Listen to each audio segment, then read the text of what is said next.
আমাদের অর্থনীতির মূল চালিকা শক্তি বাংলাদেশের শ্রেষ্ঠ সন্তান প্রবাসীদের এক করুণ সংকটের কথা তুলে ধরতে।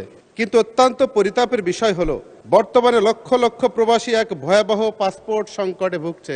এই সামান্য করণিক ভুলের মাসুল দিতে গিয়ে প্রবাসীরা বিদেশের মাটিতে আজ পরিচয়হীন রোহিঙ্গাদের মতো অনেক সময় বসবাস করতে হচ্ছে তাদের। রাষ্ট্রের ডিজিটাল সিস্টেমের সমন্বয়হীনতার দায় কেন একজন রেমিটেন্স যোদ্ধা বহন করবে? মাননীয় স্পিকার, এই দাবিটি প্রবাসীদের প্রাণের দাবি। মাননীয় স্পিকার, আপনাকে ধন্যবাদ। মাননীয় স্পিকার, আমি আজ এই মহান সংসদে দাঁড়িয়েছি আমাদের অর্থনীতির মূল চালিকা শক্তি বাংলাদেশের শ্রেষ্ঠ সন্তান প্রবাসীদের এক করুণ সংকটের কথা তুলে ধরতে। মাননীয় স্পিকার, আমরা গর্ব করি প্রবাসীদের রেমিটেন্স যোদ্ধা বলে থাকি। প্রতি বছর তারা বিলিয়ন বিলিয়ন রেমিটেন্স পাঠিয়ে আমাদের দেশের বৈদেশিক মুদ্রার রিজার্ভকে সচল রাখছে। কিন্তু অত্যন্ত পরিতাপের বিষয় হলো বর্তমানে লক্ষ লক্ষ প্রবাসী এক ভয়াবহ পাসপোর্ট সংকটে ভুগছে। মাননীয় স্পিকার, সরকার এমআরপি পাসপোর্ট বন্ধ করে দিলেও কারিগরি এবং নথিপত্র জটিলতায় তারা ই পাসপোর্ট পাচ্ছেন না।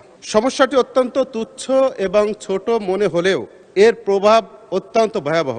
একজন প্রবাসী 5 বছর, 10 বছর, 15 বছর আগে যে তথ্যে পাসপোর্ট করেছিলেন, বর্তমান এনআইডি, জন্ম নিবন্ধন এবং তার সাথে সামান্য বানানোর অমিল, বছরের অমিলের কারণে তারা তাদের পাসপোর্ট নবায়ন করতে পারছেন, আটকে আছে। যে কারণে এই সামান্য করণিক ভুলের মাসুল দিতে গিয়ে প্রবাসীরা বিদেশের মাটিতে আজ পরিচয়হীন রোহিঙ্গাদের মতো অনেক সময় বসবাস করতে হচ্ছে তাদের। তাদের কাজের পারমিট নবায়ন হচ্ছে না, তারা কাজ হারাচ্ছেন।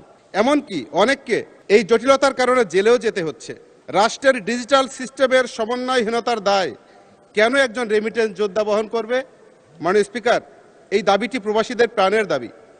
অনতি বিলম্বে একটি অন স্টপ সার্ভিস চালু করা হোক, যার মাধ্যমে রেমিটেন্স যোদ্ধারা তাদের এই সমস্যাটা সহজে সমাধান করতে পারে। ধন্যবাদ মাননীয় স্পিকার।